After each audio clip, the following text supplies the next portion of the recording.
Sejam todos muito bem-vindos ao Sem Aperreio Podcast. Hoje nós vamos iniciar nosso episódio número 1 com um amigo irmão que eu tenho na vida, que eu quero iniciar falando do provérbio 17:17.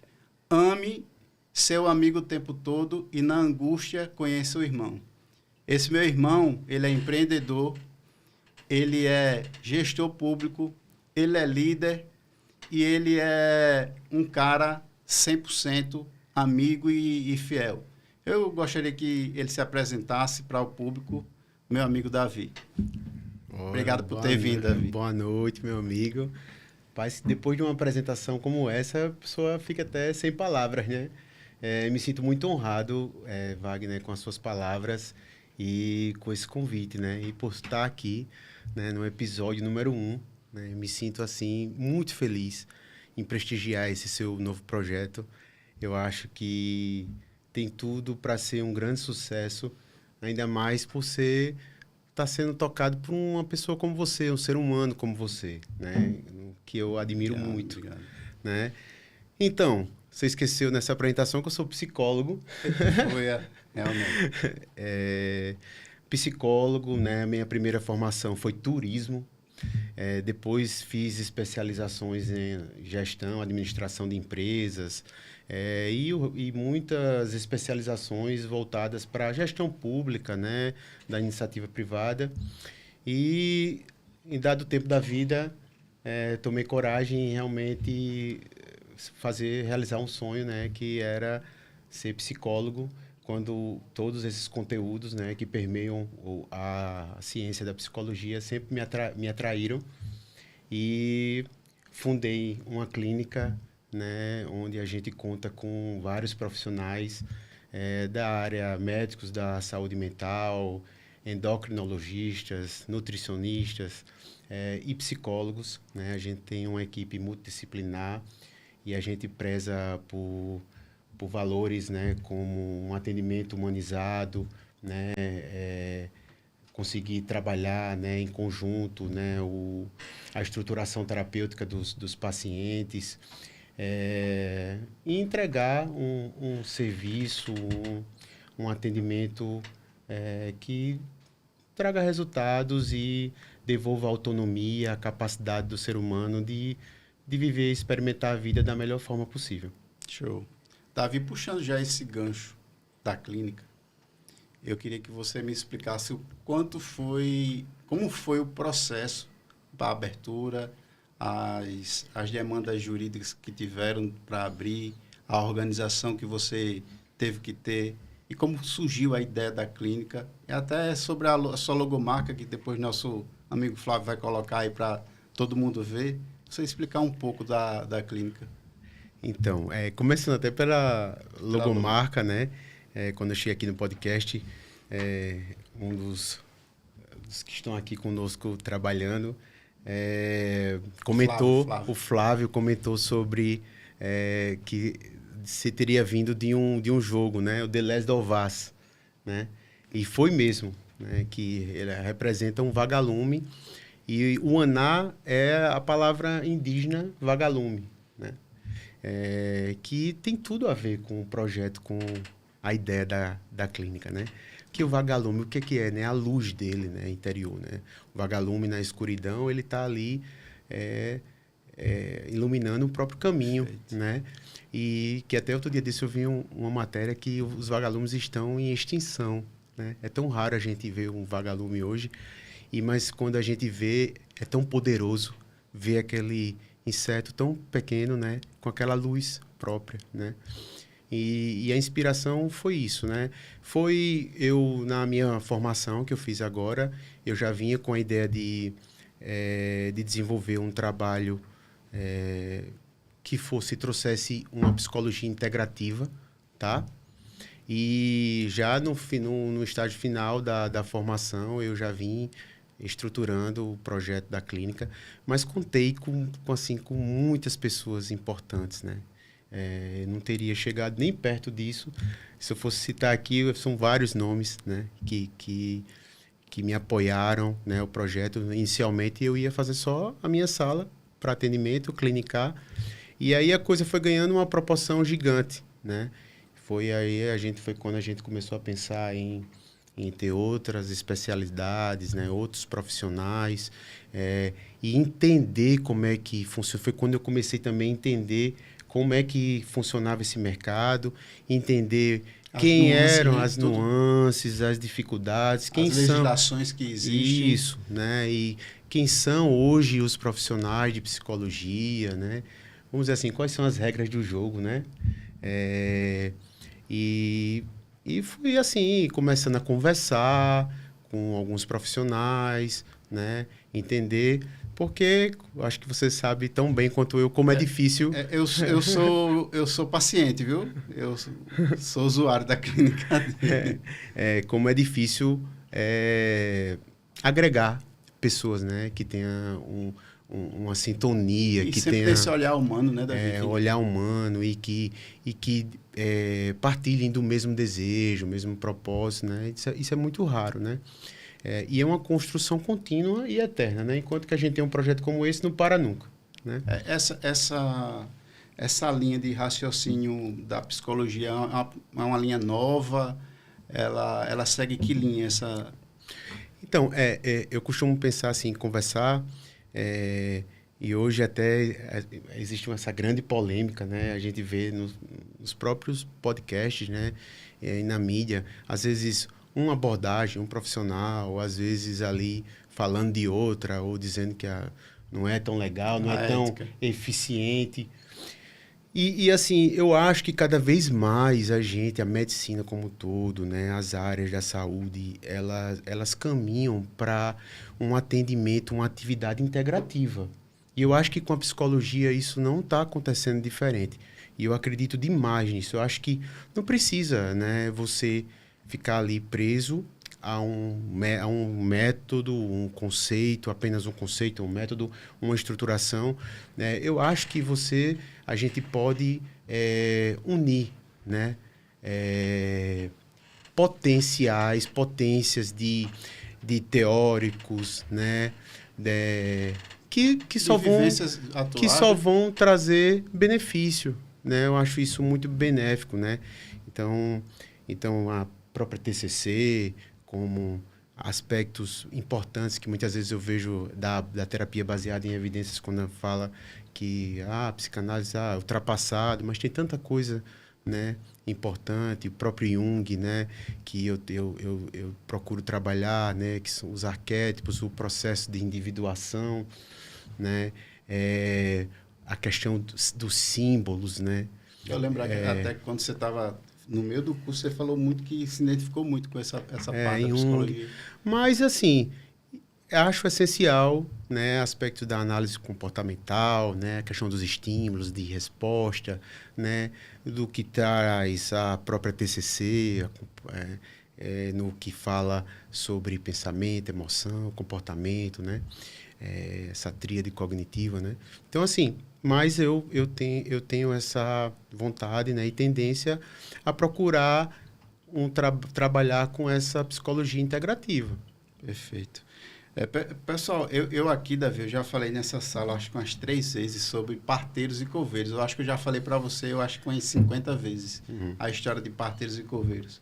Que existem pessoas já na nossa vida. Você conhece essa história? Acho que não lembro não, parteiros e coveiros.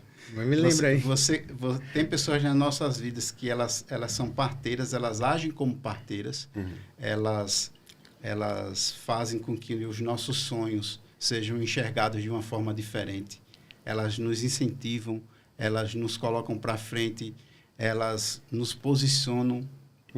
E tem também aquelas pessoas que são os coveiros, que são as pessoas que nos colocam para baixo. Os mensageiros da morte. Mensageiro da morte, enfim. E assim, eu queria registrar aqui que Davi, ele é um parteiro nato de... Esse cara aqui, eu vou falar para vocês, quando ele iniciou psicologia, ele disse, rapaz, você deveria fazer comigo, porque a gente debatia muito, essa conversa que a gente está tendo aqui... Sobre existência, né? Sobre a vida humana, sobre tudo. A gente conversava muito, porque eu trabalhei 8 anos com o Davi, e é um cara fantástico. E é isso, assim, a personalidade do Davi, a visão do Davi humano, ela é muito abrangente. Às vezes as pessoas não conseguem alcançar, né, Davi? Mas você é um cara que mora no meu coração de verdade. Eu velho. falo mesmo, viu? E é tão bom quando a gente pode dividir um ambiente de trabalho com uma pessoa que a gente gosta de conversar, de falar. Quando as conversas batem, né? Tomar uma cervejinha de vez em quando, né? Tem aquele meme, né? Que é da namorada, quando fala assim, você gosta de falar sobre os astros, né? As estrelas, o cosmos, e fala, não, tá bloqueado, né? Então, acho que com a gente foi muito isso. A gente sempre falou muito desse processo de expansão de mente, sobre o indivíduo, né? Autoconhecimento. O que é que a gente tá fazendo aqui? Para onde é que a gente vai, né? Faz sentido, né? Quantas vezes momento de dor, às vezes de angústia, às vezes quando estava sobrecarregado, faz sentido. É tão bom parar para pensar e ter alguém para dividir assim, faz sentido, né? Tá passando por isso. Até pela pressão, é uma válvula de escape, né? Exato, porque eu vou trazer, já me antecipando um pouco, essa questão do Ocidente, né? Essa característica do Ocidente de ser sempre eficiente, estar sempre pronto, superar, entregar resultado, bater meta, não ter tempo para dor, não ter tempo para estar com mimimi, né? Mas será que biologicamente, será que fisiologicamente, será que mentalmente estamos preparados, né, para isso? Porque assim, há um costume grande das pessoas de não enxergar as camadas que nós temos. E nós somos seres humanos e nós temos várias camadas. Exato. E às vezes nós somos julgados apenas pela camada da frente, né? A camada... Isso, Jung fala muito nesse sentido sobre a questão das personas, né? A gente, quando sai de casa, e seja qualquer... Nós temos as personas para sobreviver, né? A gente vai desenvolvendo enquanto ser humano e a gente vai desenvolvendo algumas personas, né? E aí, por exemplo, às vezes, para lidar ali naquele ambiente de trabalho, às vezes com aquela demanda, às vezes a gente desenvolve mesmo uma persona ali do, sei lá, do cara do executor. Do executor, sabe? Do cara, do guerreiro. Não sei o que. Então, a gente tem que ter cuidado, porque as personas, elas são provisórias. O grande problema é quando elas são como se fossem vestimentas, né? Armaduras. Mas o grande problema é quando a gente não retira. A gente chega em casa, a gente não tira as armaduras, né? A gente dorme com as personas, né? Que a gente cria para sobreviver. E aí o que acontece? Qual é o momento que a gente se conecta com o nosso eu genuíno, né? Qual é o momento que a gente se conecta sem essas personas, essas defesas ligadas, né? O tempo todo, né? Ô, Davi, pegando esse gancho de trabalho, eu queria fazer uma pergunta para você, quanto psicólogo, quanto empreendedor, quanto gestor público, que você foi líder. Você acha que é possível entregar, tanto na gestão pública quanto na privada, é possível entregar resultados, bons resultados, de uma forma humana, sem adoecer as pessoas? Eu acho que é possível. Mas eu acho que a sociedade passa por um processo de amadurecimento e isso tem um tempo, né? Eu acho que agora, mesmo que de forma sem ser tão consciente, a gente vem despertando cada vez mais para isso, né? Eu acho que passou já um pouco o tempo em que a técnica, as capacidades técnicas, né? Sobre processos, sobre as operações de uma organização, elas eram essencialmente os elementos mais importantes, né? Hoje, se você for ver, procurar os grandes CEOs, né, os líderes, né, pelo mundo, eles já reconhecem que até mais importante os requisitos de relacionamento, né, os requisitos de qualidade interpessoal, em que aquela pessoa consegue transitar entre pessoas, setores, né, consegue enxergar o ser humano além da função, além do que se desenvolve, da operação que desenvolve, né? Então, quando a gente vai colocar isso de uma escala, né, de vida profissional, percebe-se que essa pessoa, esse profissional em que ele consegue desenvolver essa habilidade, essa competência, ele tem uma tendência a se desenvolver profissionalmente melhor. E mais longe, vamos dizer assim. Né? Entregar mais resultados mais duradouros, né? Eu sempre falo, às vezes até com a minha equipe, com as pessoas que trabalham comigo, a gente também já conversou muito sobre isso, sobre o que você quer ser, velocista ou maratonista, né? A diferença acho que grande, existe, às vezes principalmente dentro do processo profissional, a gente quer ser maratonista, né? A gente quer resistir, né? A corrida, né? Pegando esse gancho, há 8 anos, não, há uns 13 anos, 12 anos atrás. 2015. 2015, eu conheci Davi e lá eu estava num processo também de busca por autoconhecimento e estava fazendo uns cursos, acredito que em 2017. E eu fiz o curso que tinha uns testes comportamentais que identificavam o perfil profissional de cada um. Então, para montar a minha equipe, eu fui chefe do Davi por um tempo. Eu fiz o teste com todo mundo. Ângelo, Eric e Flávio. Fiz o teste com todo mundo. E o Davi, ele deu no teste que ele fez, não sei se ele vai recordar, ele deu... Tem a memória, viu? Ele deu comunicador, executor. São 4 perfis. Você tem o executor, comunicador, planejador e analista. Dentro do órgão que tinha mais ou menos 60 e poucas pessoas, não era? Uhum. Ele era o único perfil assim, que era o comunicador executor. O comunicador executor, Ângelo, ele consegue dar o não, à pessoa que vem em busca da demanda, principalmente em órgão público, e o cara ainda sai rindo feliz. Esse cara era o Davi, ele tinha um perfil, eu disse, ele tem que ficar aqui no canto que realmente ele está. Além de ser um profissional extremamente inteligente, boa praça, tinha conhecimento com todo mundo, ele tinha esse perfil, que era o perfil agregador. Eu dizia sempre assim, se quiser fazer uma festa, uma confraternização, coloque na mão do Davi que ele consegue organizar com todo mundo, porque todo mundo gosta dele, ele tem essa leveza na alma. E queria que se você lembrasse de alguma passagem referente a isso. Não, mas agora você falando sobre isso, eu me recordo, né? Sobre esse teste que você fez. Assim, falar da gente sempre é um pouco mais difícil, né? Mas muitos falam isso que você comentou, assim, né? Que eu tenho esse perfil de conseguir transitar, chegar onde eu quero sem machucar, né? Sem precisar magoar ninguém, né? Do que é possível. Humanos, né? Dentro do que é possível. De bom senso. Do bom senso, né? Porque, na verdade, no final de tudo, todo mundo quer a mesma coisa. Todo mundo quer a mesma coisa. Qualquer qualidade de pessoa, né? E a gente... Todo mundo quer ser, sabe... Quer vencer seu processo. Reconhecido, quer ser amado, né? Quer ser feliz, sabe? E a gente precisa exercer essa sensibilidade, né? E não é porque a gente está num ambiente, às vezes, hostil, às vezes a gente está em processos...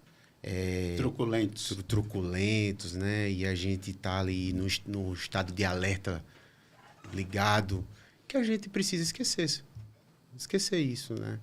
A gente ter a capacidade, desenvolver a capacidade de ver que aquilo ali que o outro aquela pessoa que está na sua frente, que às vezes não está com a mesma ideia que você, mas no fundo ela também está querendo aquilo, está querendo ser reconhecida, está querendo ser amada, está querendo ser, sabe, admirada, respeitada, né? E eu acho que é isso. Essa visão, Davi, ela ajuda muito ao líder. Você coordenava a maior equipe, praticamente a maior equipe, ou a segunda maior equipe lá no qual nós trabalhávamos. Essa sua visão, ela ajuda muito, porque assim, os diferentes perfis de comportamento no trabalho, ele influencia muito, porque era muito fácil você escolher pessoas que tivessem um perfil parecido com o seu. Aí volta para o que você falou sobre ser maratonista ou velocista. Às vezes, para a gente executar um trabalho, a gente precisa dos dois. Exato, precisa dos dois. E a gente precisa ter a sensibilidade de reconhecer os dois tipos de profissionais. Quando eu trouxe a ideia do maratonista, quando eu penso no desenvolvimento, no caso profissional, de carreira, né? Sim. Quando você pensa, a gente quer prosperar, né?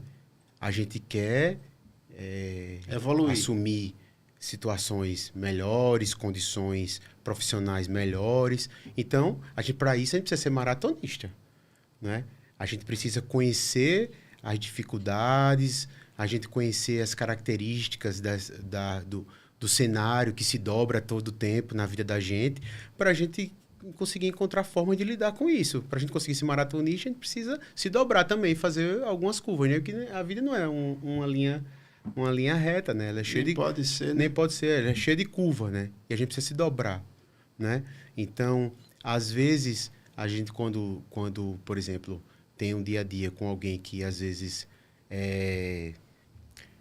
extrai da gente aspectos que a gente não quer, às vezes uma agressividade que a gente não está querendo, às vezes um tipo de angústia, alguma coisa, a gente precisa criar mecanismos para lidar com isso, né? Para não deixar, não entrar no processo de adoecimento, né? Porque muitas vezes quantas pessoas não podem largar o emprego, né? Não pode sair por conta de alguma coisa que aconteceu que ali lhe tirou do eixo. Vai ter que suportar, né? Então, você precisa... Mas também não pode se automutilar, né? Não pode entrar dentro de um processo destrutivo. Então, é preciso, né? Por isso que o autoconhecimento ele é importantíssimo. É preciso identificar isso, né? E principalmente os motivos que aquela situação, aquela pessoa, aquela fala, aquele símbolo, ele repercute na gente daquela maneira. É importantíssimo a gente olhar para esse lugar. Ô, Davi, tu conhece Thierry, conhece meus filhos, tu era do quintal da minha casa, e eu queria trazer um assunto aqui que eu ouvi na sua clínica. O meu filho, o mais velho, 14 anos, ele tem um problema com jogos. Uhum. E é um problema que assim, afeta, acho que hoje a população toda, né? Porque uns jogam videogame, outros jogam tigrinho, outros jogam as bets. E esse é um assunto que é um assunto bem polêmico.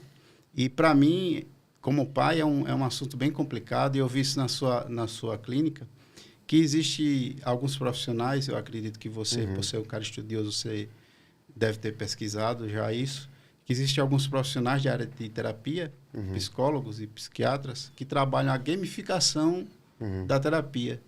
Eu queria que você falasse, se você pudesse, sobre isso. Então, a gente precisa pensar, quando você traz esse assunto, que ele é tão complexo, né? Ele tem muitas camadas. Por conta das gerações, né? Essas gerações hoje são todas... Exato. Problemas complexos não existem soluções simples, né? E às vezes, quando a gente vê muita gente tratando isso, é simples, ou sei lá, corta ou faz um tipo de mecanismo de bloqueio, né? Mas isso está muito ligado, né, a esse estímulo de prazer. A dopamina instantânea. Os setores dopaminérgicos, né? Então, é esse prazer instantâneo, né? Um grupo, seja social, ou um ambiente que ele é carente de algo, ou ele sofre por algo, ele demanda algo que seja confortante de forma imediata, né? E quando você não tem isso, você estoura em outra coisa, né? Lógico. Na comida, né? Na comida. Então, assim, aí, quando bebidas, esse momento hoje das bets e dos jogos, né? Dos cassinos online e tudo mais. Então, ele nada mais é porque mudou o objeto. Mas, se a gente for observar, é esse processo, né, de obter algum tipo de conforto instantâneo, né? E quando existe uma escassez de algo, o que é? E a gente precisa refletir, né? E aí, se a gente vai entre questões sociais, né? Existem aspectos, né, de grupos sociais, de organização de um país, por exemplo, né? Ou então, por exemplo, hoje, qual é o lazer, quando você traz a questão da criança? Hoje, qual é a rotina, né, da criança? Né? Não é igual a nossa. Não é igual. Ela mudou, não é? Não tem brincadeira na rua, não tem... Então, assim, existe uma perda sensorial, né? Uma dormência sensorial, né? É a capacidade da gente, eita, eu estou sentindo esse copo, eu estou bebendo água, né? Cada vez mais isso meio que vai se perdendo pela quantidade, né, de informação que a gente hoje recebe a todo instante, né? A gente E o excesso, né? Ele sempre é ruim, né? O excesso, né? É uma poluição. E essa poluição, ela vem em várias frentes, né? Ela vem na frente, seja ela de luz, seja ela de conteúdo, né? E aí já faço até também uma crítica de conteúdos, de resumos, conteúdos cortados. Ninguém tem acesso ao todo mais, nem tem tempo, nem energia. É só fração, frações né? de alguma coisa, né? Então, não é mais a questão do jogo, não é sobre o jogo, é sobre a busca, né? É sobre a busca. O feed do Instagram não é mais, se eu for perguntar a qualquer um que está aqui hoje, assim, qual foi aí, me diz aí os últimos 10 vídeos que vocês viram, né? Vocês não vão lembrar, né? É muito difícil que alguém lembre, né? Porque a gente não é mais sobre o que está se vendo. É muita informação ao mesmo tempo, né? É esse processo simplesmente da busca, desse rolar. Você falou que alguns países, falou de organização de países. Eu vi recentemente uma reportagem que acho que ou é o Japão, ou é a Coreia, que eles estão limitando, ou é a China, não lembro. Eles estão limitando o tempo de uso do TikTok para as crianças. Para as crianças serem forçadas. Existem alguns lugares que o TikTok nem é permitido, né? Isso. Né? Eu acho assim, né, que mecanismos como esse, né, que eles vêm de decisões governamentais, né, políticas, né, eu acho que são ótimos.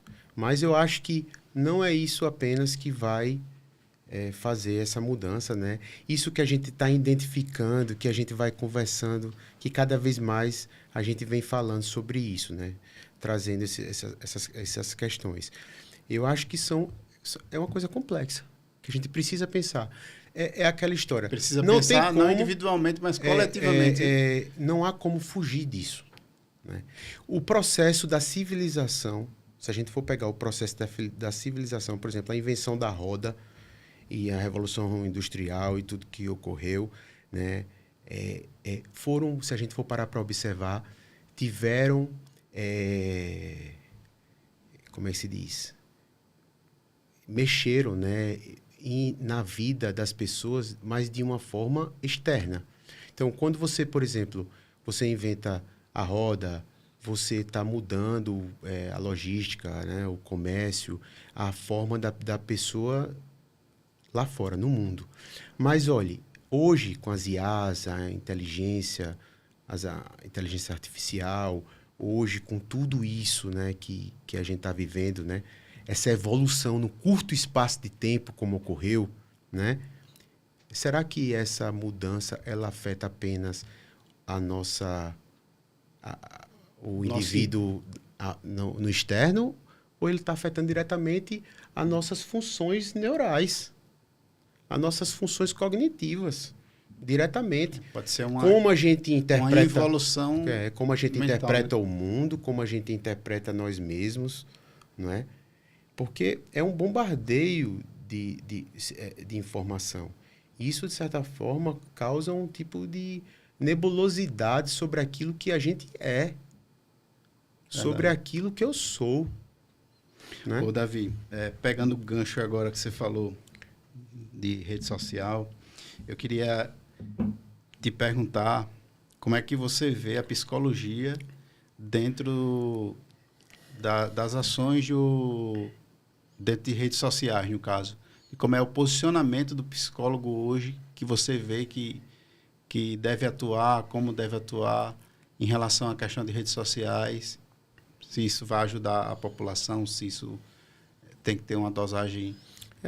Eu acho que quando surgiu, que há pouco tempo, essa coisa toda do profissional, seja ele de qualquer área, de se autopromover, né?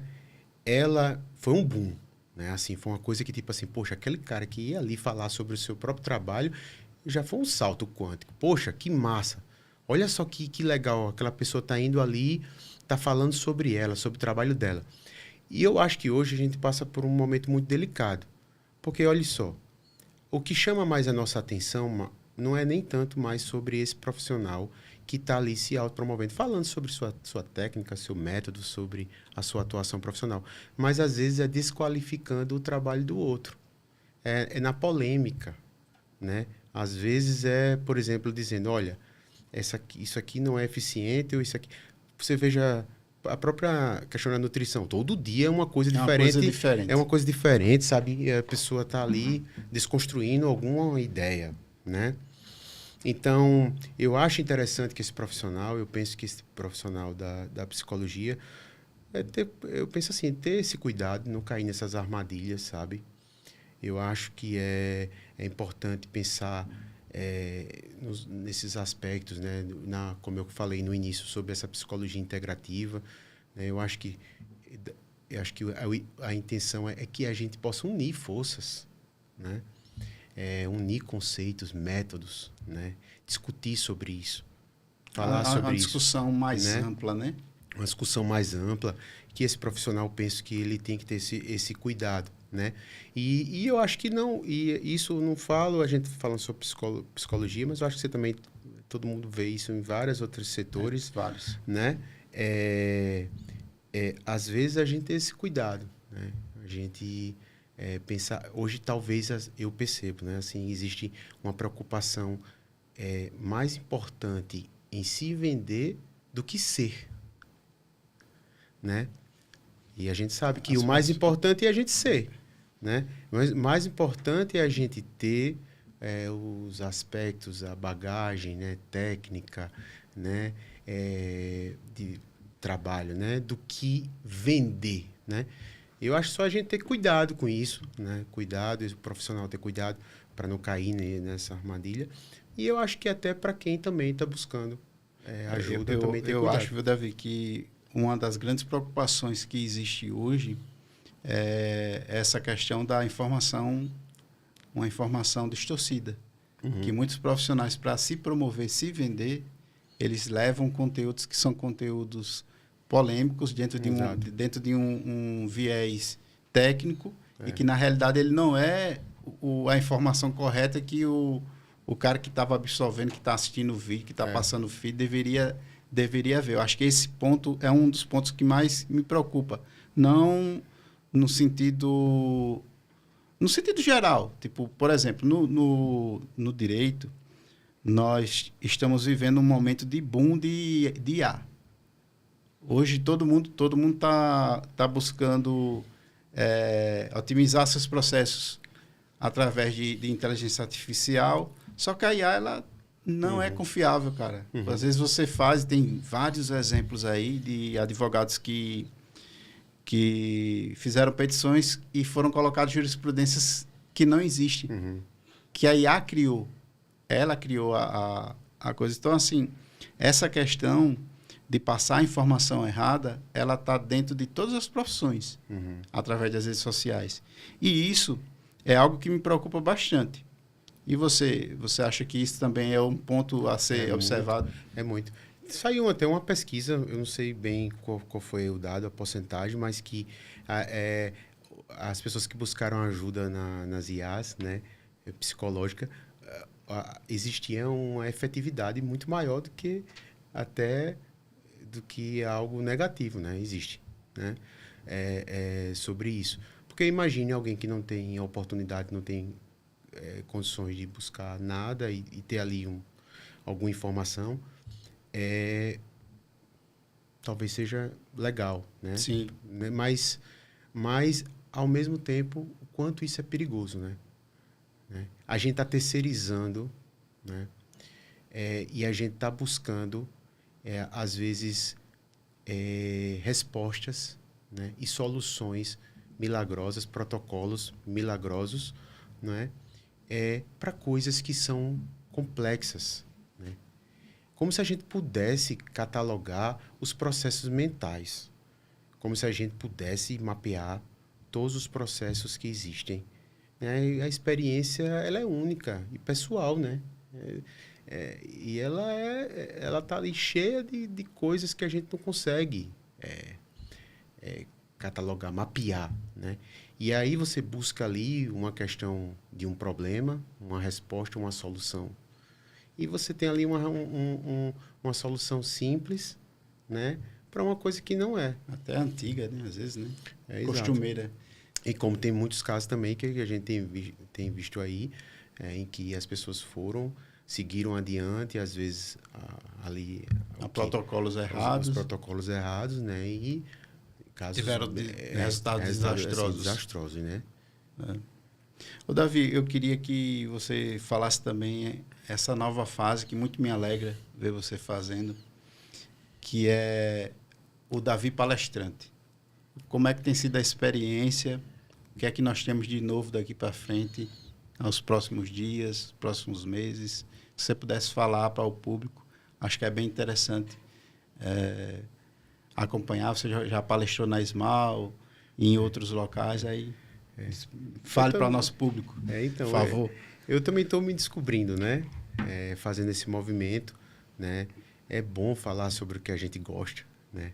É bom chegar às pessoas, de certa forma, colocar... Eu sempre uso, às vezes, nas conversas, nas palestras, que todo mundo tem uma caixinha de ferramentas, né?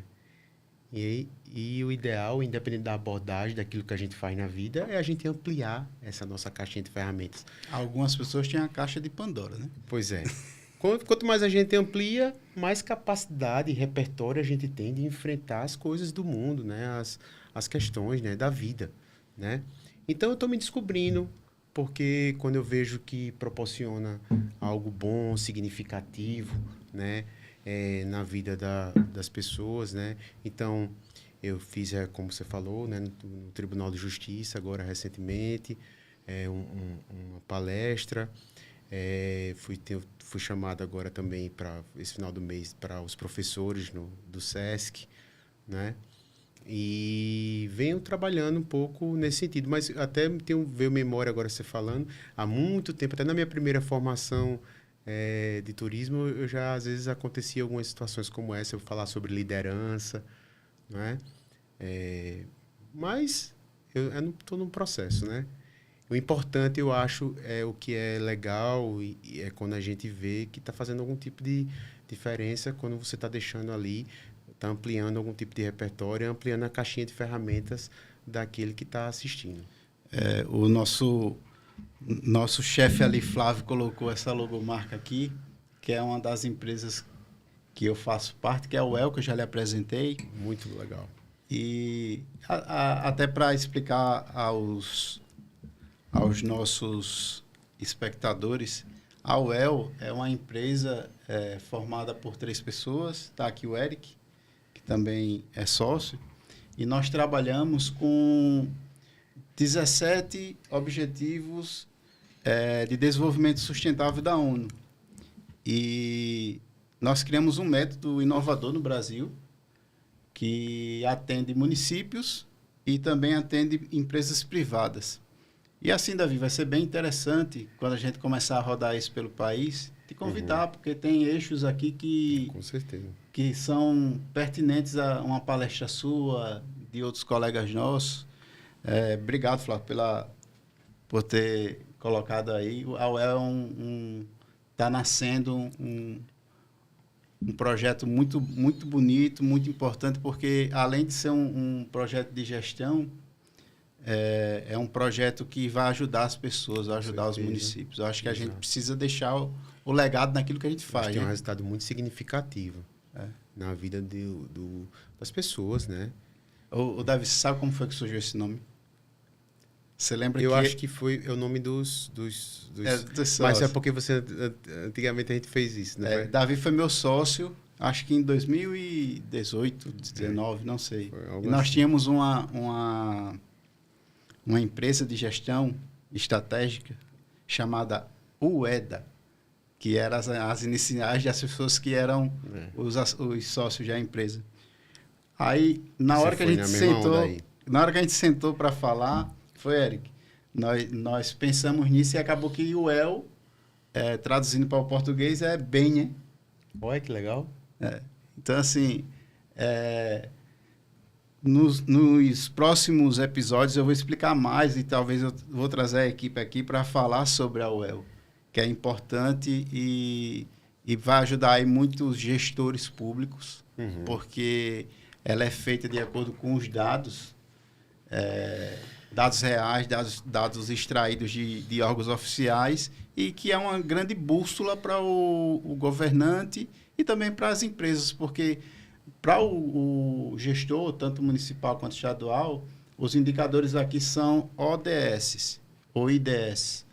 Para empresas privadas que fornecem serviços ou produtos para órgãos que são mais exigentes, principalmente com a questão do compliance, é ESG, que é um indicador da ONU também, que a ONU quer que o mundo, as empresas, elas até 2030 se adequem a essas questões. Mas vai ser um prazer quando a gente começar a executar, te chamar, fazer parte. Você é um cara que tem uma visão de águia, como a gente sempre fala. E é isso, cara. Eu quero muito. Eu acho que faz todo sentido. Eu acho que vai poder agregar, né, atuações de profissionais de áreas diferentes. Perfeito. Não é? E assim, e como você falou, né, estimular investimento, arrecadação dos municípios, muito interessante, Wagner. E vai ser um sucesso, viu? Ô, Davi, aqui no Sem Aperreio, nós temos alguns quadros para dar uma quebrada na conversa. Eu queria que você me falasse o que para você significa um aperreio. Um aperreio. Se você tem alguma... Rapaz, olha, aperreio para mim é quando eu assim, não consigo lidar com as coisas que estão acontecendo. Ou quando eu tô fora do eixo mesmo, assim. Né? Para mim, aperreio mesmo. Não me vem nada, assim, material, financeiro, ou nem problema de saúde, assim. Me vem quando eu vejo que eu não tô conseguindo sentir a vida, quando eu tô, assim, tô angustiado. Ela tá fugindo da sua mão. Tá fugindo da minha mão. Aí as coisas ficam um pouco sem sentido. Aí, para mim, isso é um aperreio. Quando eu falo, olha, por quê, né? Então, qual o sentido, né? Se eu tô aqui, não tô presente... aí isso eu vejo como um aperreio. Porque eu acho que o grande lance, a dádiva assim, da vida, eu acho que é a gente ter a capacidade de experimentar, né? A gente ter a capacidade de degustar a vida, né, velho? Que adianta a gente ter as coisas, construir um império, sei lá, um castelo, viver aperreado. Atingir o status profissional que for, e chegar ao Financeiro. financeiro e sei lá o que for, mas tá oco, a gente não tá presente, a gente não sente, né? A gente não sente as coisas. Então, para mim, isso é um aperreio. Porque... eu recentemente, viu, Davi? Voltando para essas questões de autoconhecimento, eu encontrei um influencer aqui, que eu não vou dizer o nome, que o cara tem 600 mil pessoas que seguem ele e... Na rede social é um cara extremamente feliz, alegre, não sei o quê. E eu encontrei com ele, tive uma conversa de mais ou menos uns 40 minutos. Por acaso, fui comprar um produto e tive que esperar, e ele estava esperando também, e acabou a gente conversando. E ele contando que o quanto foi maléfico esse processo de chegar aos 600 mil, o quanto ele foi julgado, o quanto a família dele o analisou, o cobrou, pediu dinheiro, menosprezou, e ele entrou num processo de adoecimento. E isso é um preço muito caro. Essa questão que você falou agora de você buscar a todo custo você... Eu quero vencer, eu quero prosperar, eu quero isso, eu quero aquilo. Sobre o custo de quê? O que é que vai ficar para trás? Cuida de uma coisa, cuida do negócio, cuida de uma empresa e de você. Quando é que você vai cuidar? Quando é que você vai parar? Às vezes a nossa alma, né, Davi? Ela está numa velocidade e nosso corpo está em outra. Existe um conceito de Jung, né, sobre identificação do ego, que tem muito a ver com isso aí que você está falando. É importante a gente ter objetivos, né? É importante que a gente tenha um lugar aí a alcançar, sabe? Ter um propósito. Não estou aqui para falar que não é para a gente estar aqui para viver, né? Para construir as coisas, né? Chegar, né? Nos lugares onde a gente quer ir. Mas o grande lance, o problema, o adoecimento, muitas vezes ele está na identificação. É quando a gente fala assim, eu sou aquilo que eu busco. Né? Então, por exemplo, olha, a gente estava discutindo antes de começar o podcast sobre a expectativa do estudante de passar na prova de ordem, né? Da OAB. Isso. Né? Poxa, olha, então eu só consigo ser o que eu quero, só assim, eu só posso ter paz ou ser reconhecido quando eu passar. Não. A gente já é tudo. Nós já somos tudo, né? Então, esse processo de identificação é que a gente precisa observar, que é ele que causa essa questão do adoecimento, né? Então, às vezes a gente mira num alvo, num lugar onde a gente quer atingir, e meio que a gente condiciona a nossa existência à conclusão daquilo. Esquece então a gente tem que pegar exato, a gente aliena a nossa vida, a nossa existência àquilo. A um status, a um objeto, às vezes é material, a um lugar, a um relacionamento. Então, vai dar ruim. É uma fórmula que não vai acabar bem. Porque tem como você controlar isso? Tem como você garantir algo? Não. Eu semana passada, no primeiro episódio aqui no Zero, eu falei sobre consciência condutora e consciência reativa. Eu vi. Não sei se você gostou. Adorei. A ideia é justamente isso. Porque nós somos muito condicionados. A maioria das pessoas, elas são influenciadas pelo ambiente, por pessoas, por empregos ou classes sociais e acaba que elas ficam no banco do passageiro. Elas são conduzidas a vida inteira, elas apenas sobrevivem e não vivem. Numa expectativa de um dia de sentir a própria vida. Uma expectativa de acordo com essa influência, com esses símbolos, que são símbolos que estão ligados a esse mundo ideal, de assim, só então eu posso sentir a vida. Só assim então eu posso viver. Posso ser quem eu devo ser. Quando, na verdade, já somos. Já somos. É só questão de lapidação, né? Mas é difícil porque é muita informação. Né? Isso, antes da gente já nascer, já vai dizendo, olha, se for menino vai ser assim, vai ser assado. Se for menina...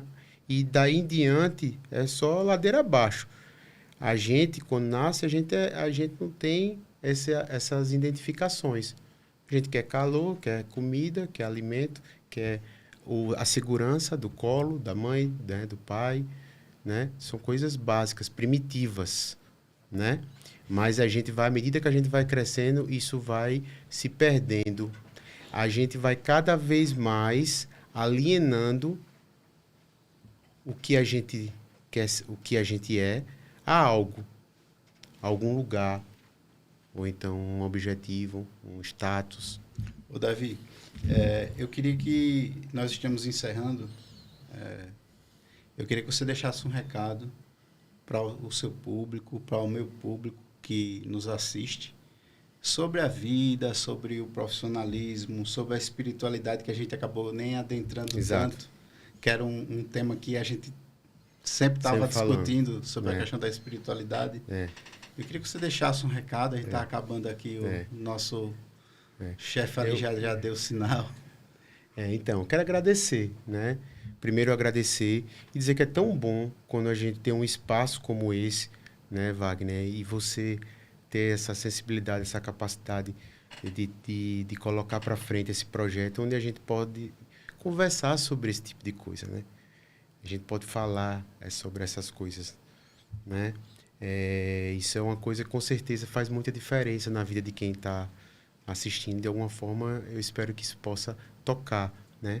E você falou sobre a questão que a gente não conversou sobre espiritualidade. Acabou que a gente falou tanto que a gente esqueceu de falar sobre espiritualidade. Que a espiritualidade, diferente do que muito se fala, não é religião, né?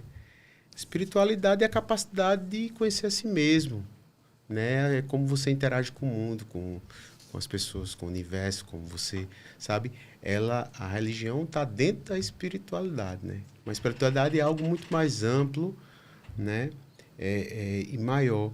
E que bom que você está tendo esse olhar, está tendo esse desejo, né, que eu acho que é genuíno. Quando eu falei há muito tempo atrás que você deveria ter feito também psicologia, mas não precisa ser psicólogo para fazer a diferença na vida das pessoas, né? Acho que você já faz isso muito bem, né?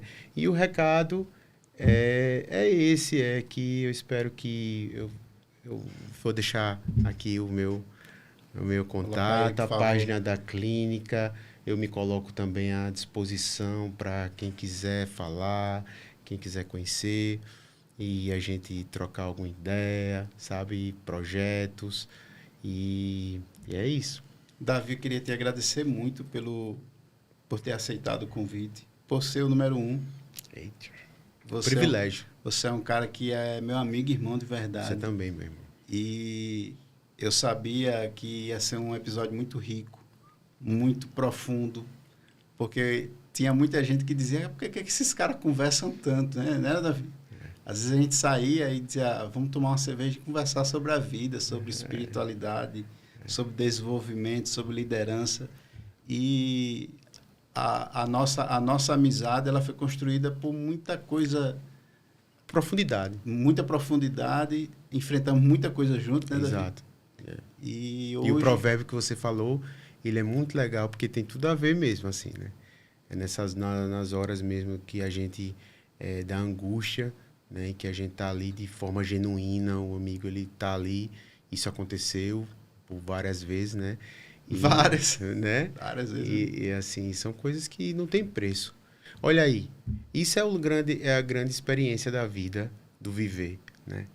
É isso aí, né? É cruzar com pessoas que tocam a existência da gente, fazem a diferença na existência da gente, né?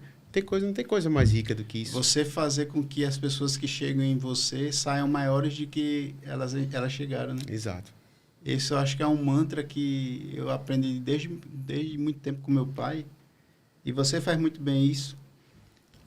Hoje você estava aqui falando com o nosso amigo Ângelo sobre questões internas. E é isso, galera. O episódio está chegando ao fim. Nós teremos no próximo episódio o Wilbert Bismarck. Vai ser um tema bem interessante, místico, que as pessoas precisam entender o que é a maçonaria, como a maçonaria funciona. Convido vocês para o próximo episódio e, mais uma vez, muito obrigado, meu amigo. Você foi show. Agradeço. Show de bola, viu? Amei.